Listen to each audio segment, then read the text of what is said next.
स्ट्रॉबेरीचा season चालू झालेला आहे आणि मी विचार केला की निहालसाठी काहीतरी छान बनवायचं घरच्या घरी. आणि जॅम वगैरे तो कधी खात नाही तसा, पण म्हटलं तो सॉस खातो तर सॉसपेक्षा हे जॅम बनवून ट्राय करायला काय जातं. तर मग स्वप्नीलने आणल्या होत्या स्ट्रॉबेरी. 2-3 दिवस झाले तर करायचा मुहूर्तच लागत नव्हता, त्यामुळे जरासं त्यावर डाग पडले होते.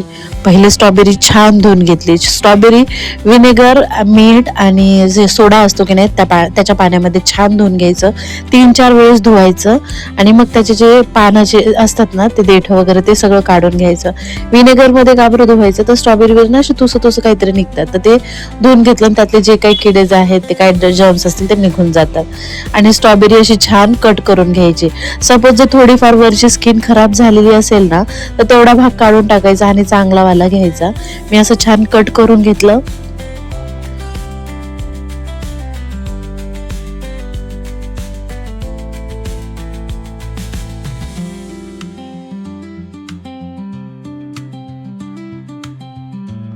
स्ट्रॉबेरी छान कट करून झालेली आहे. खराब भाग मी काढून टाकला आणि ते असं घेतलं आणि किती माप होतं ते पाहिलं, म्हणजे आपल्याला साखरेचा अंदाज यायला हवा म्हणून.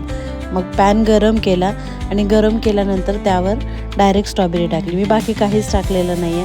स्ट्रॉबेरीमध्ये थोडंसं पाण्याचा अंश असतोच आणि सुरुवातीला थोडं पाणी स्ट्रॉबेरी असं खाली चिकटल्यासारखी वाटते आपल्याला, म्हणून आपण तेवढं काही हे नाही व्हायचं. लगेच त्यामध्ये थोडं परतून घ्यायचं आणि मग लगेच साखर टाकायची. साखर आणि स्ट्रॉबेरीतलं पाणी ह्याचं मिश्रण तयार होऊन ना ती स्ट्रॉबेरी बरोबर त्यामध्ये शिजली जाते.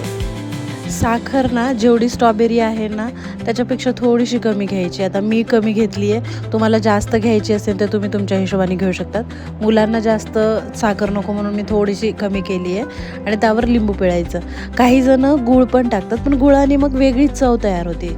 जशी की गुळाला चव असते वेगळी, तर ती चव ह्या स्ट्रॉबेरीमध्ये उतरू शकते, म्हणून मी ते ट्राय नाही केलं.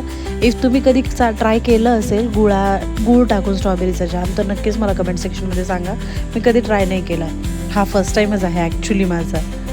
बट दिसायला इतकं भारी दिसत आहेत ना, असं वाटतं मी एवढं मोठं कंटेनर भरून आता करून ठेवायला हवं.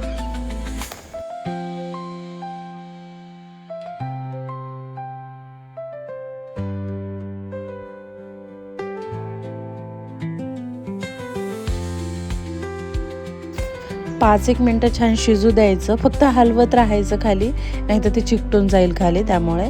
आणि मध्यम आचेवर गॅस राहू द्यायचा. आणि असं हे करायचं, जे स्ट्रॉबेरीज असतात ना त्याला फोडायचं आपण, नाही का, त्याच्या स्लायसेस असतात त्या फोडी त्याला, म्हणजे ते एकदम हे स्मूथ होण्यासाठी. नाही तर सुरुवातीला कसं असतं ते शिजेपर्यंत अशा आपल्याला फोडीच दिसतात, नाही का, त्यासाठी. नंतर मी स्मॅशर घेतला आणि स्मॅशरने मग त्या फोडी पूर्ण शिजत नव्हत्या तर त्याला कुस्करलं. मग त्याच्यामुळे ना आणखी ते एकदम टेक्स्चर त्याचं वेगळंच तयार झालं. खूप मस्त. मी 5 ते 10 मिनटामध्ये ना 5च मिनटं म्हणा 5 ते 10 मिनटामध्ये इतकी छान स्ट्रॉबेरीचं म्हणजे जाम तयार होतो ना, आणि त्याचा कलर पण असं आपल्याला कळतं. आता एवढा मोठा दिसतोय, पण ज्यावेळेस ते आटत जातं ना थोडंसं कमी होऊन जातं, तर त्यावेळेस तुम्हाला लक्षात येते की स्ट्रॉबेरी झालेली आहे. आत्ता पण स्ट्रॉबेरीचे ज्या फोडी आहेत त्या स्ट्रॉबेरी आहे अवेलेबल, म्हणजे पाण्याचं कंटेंट आहे, ते पाण्याचं कंटेंट पूर्ण संपेपर्यंत आपल्याला शिजवायचं आहे, जेणेकरून ते टिकेल. अदरवाईज जर तुम्ही पाण्याचा कंटेंट त्यामध्ये तसाच राहिला ना तर ते असं होऊ शकतं की टिकणार नाही जास्त दिवस. आता हे 8 ते 10 दिवस आरामात टिकू शकतं, फ्रीजमध्ये तुम्ही ठेवू शकता.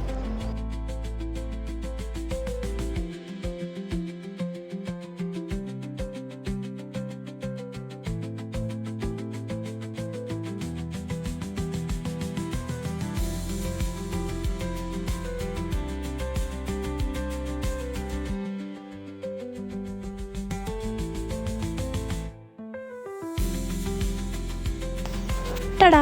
आपलं स्ट्रॉबेरी जॅम रेडी आहे.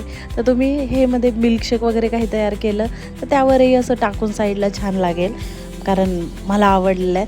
थोडंसं आंबट लागतं आहे, कारण मी चव घेऊन बघितले आहे. छोटंसं कंटेनर घेतलं होतं, जे हळदी कुंकालाच मिळालं होतं वाणामध्ये ते. आणि आंबट गोड अशी छान चव आहे त्याची, मस्त वाटते. नक्की तुम्ही ट्राय करा आणि कमेंट सेक्शनमध्ये सांगा मला की कसं झालं. व्हिडिओ कसा वाटला कमेंट सेक्शनमध्ये सांगा. चॅनलला सबस्क्राईब करा, व्हिडिओला लाईक करा आणि असंच भरपूर प्रेम करा. तोपर्यंत बाय.